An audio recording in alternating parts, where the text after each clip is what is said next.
ഇന്ത്യയുടെ ചരിത്രത്തിൽ മികച്ച പ്രധാനമന്ത്രിമാരുടെ പട്ടികയിൽ ഉൾപ്പെടുത്താൻ കഴിയുന്ന ഒരു നേതാവാണ് പ്രധാനമന്ത്രി നരേന്ദ്രമോദി. 2001 ഒക്ടോബർ 7-ന് ഗുജറാത്ത് മുഖ്യമന്ത്രിയായി ആരംഭിച്ച അദ്ദേഹത്തിന്റെ ഭരണയാത്ര ഇന്ന് 25ാം വർഷത്തിലേക്ക് കടന്നിരിക്കുകയാണ്.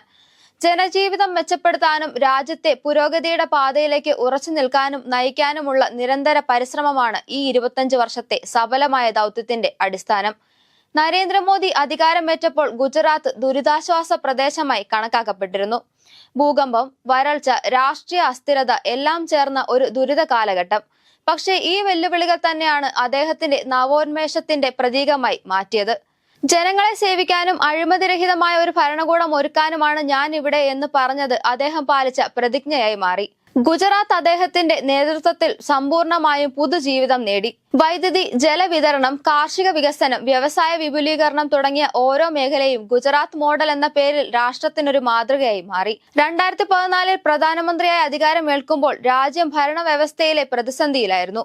അഴിമതിയുടെയും അപ്രാപ്തിയുടെയും കാലഘട്ടമായ UPA സർക്കാരിന്റെ പിന്നാലെ ജനങ്ങൾ പ്രതീക്ഷയോടെ നോക്കിയിരുന്നത് ഒരു ദൃഢ നേതൃത്വത്തെയായിരുന്നു. ആ പ്രതീക്ഷയ്ക്ക് മറുപടി നൽകിയതും ഇന്ത്യയെ ആത്മവിശ്വാസത്തിന്റെയും അഭിമാനത്തിന്റെയും പാതയിൽ എത്തിച്ചതും നരേന്ദ്രമോദി തന്നെയായിരുന്നു. അദ്ദേഹത്തിന്റെ നേതൃത്വം രാജ്യത്തിന്റെ രാഷ്ട്രീയ, സാമ്പത്തിക, സാമൂഹിക മുഖച്ഛായ തന്നെ മാറ്റിമറിച്ചു. Make in India, digital India, Swachh Bharat Ujjwal Yojana, startup India, Jan Dhan പദ്ധതി തുടങ്ങിയ ജനകീയ പരിപാടികൾ ലക്ഷക്കണക്കിന് കുടുംബങ്ങളുടെ ജീവിതം മാറ്റിയിരിക്കുന്നു.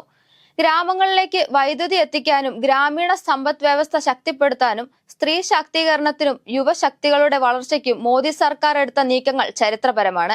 25 കോടിയിലധികം ആളുകളെ ദാരിദ്ര്യത്തിന്റെ പിടിയിൽ നിന്ന് മോചിപ്പിച്ചതെന്നത് ഒരു ലോക ചരിത്ര നേട്ടമാണ്. അദ്ദേഹത്തിന്റെ ഭരണതത്വം സബ്കാ സാത്ത്, സബ്കാ വികാസ്, സബ്കാ വിശ്വാസ്, സബ്കാ ശ്രം എന്ന ആശയത്തിന്റെ ആഴത്തിൽ നിൽക്കുന്നു. ഈ തത്വം ഒരു നേതാവ് മാത്രം ആശ്രയിക്കുന്ന മുദ്രാവാക്യമല്ല, അതൊരു ജീവിത ദർശനമാണ്. രാഷ്ട്രത്തെ ആത്മനിർഭര ഭാരതമായി മാറ്റുക എന്ന സ്വപ്നം എന്നത് ഓരോ പൗരന്റെയും അഭിമാനമായി മാറിയിരിക്കുന്നു. മോദിയുടെ രാഷ്ട്രീയ യാത്രയുടെ മറ്റൊരു അതുല്യമായ പ്രത്യേകത അദ്ദേഹത്തിന് ഒരിക്കലും തിരഞ്ഞെടുപ്പ് പരാജയം നേരിട്ടിട്ടില്ല എന്നതാണ്. ഗുജറാത്ത് മുഖ്യമന്ത്രിയായി തുടർച്ചയായി 3 തവണയും പ്രധാനമന്ത്രിയായി 3 തവണയും ജനങ്ങൾ അദ്ദേഹത്തിന് നൽകിയ അതുല്യ വിശ്വാസം അദ്ദേഹത്തിന്റെ ജനകീയ ബന്ധത്തിന്റെ തെളിവാണ്.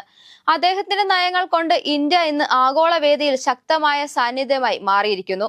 സാമ്പത്തിക വളർച്ചയിൽ മുന്നേറുന്ന രാജ്യങ്ങളിൽ ഇന്ത്യ ഇപ്പോൾ മുൻനിരയിലാണ്. ലോകം ഇന്ന് ഇന്ത്യയെ ഒരു തിളക്കമാർന്ന പ്രതീക്ഷയുടെ നക്ഷത്രം എന്നതുപോലെയാണ് നോക്കിക്കാണുന്നത്. ജനസേവനത്തിനും രാഷ്ട്രീയ നിർമ്മാണത്തിനും സമർപ്പിച്ചിട്ടുള്ള നരേന്ദ്രമോദിയുടെ 25 വർഷം ഒരു വ്യക്തിയുടെ നേട്ടമല്ല, അത് ജനങ്ങളുടെയും രാജ്യത്തിന്റെയും കഠിനാധ്വാനത്തിന്റെ പ്രതിഫലനമാണ്. ഭാവിയിൽ കൂടുതൽ ഉയരങ്ങൾ കീഴടക്കാനും ഭാരതത്തെ വീക്ഷിത ഭാരതമാക്കാനും അദ്ദേഹം നടത്തുന്ന ശ്രമങ്ങൾ ഇന്ത്യയുടെ അഭിമാന കഥയായി തുടരും. എന്തായാലും നരേന്ദ്രമോദി ഭരണാധികാരിയായും ജനസേവകനായും ദർശനമുള്ള നേതാവായും ഇന്ത്യയുടെ നവോത്ഥാന കാലത്തെ പ്രതിനിധി എന്ന നിലയിൽ ചരിത്രത്തിൽ സ്വർണ്ണാക്ഷരങ്ങളിൽ പതിയുമെന്നത് തീർച്ചയാണ്.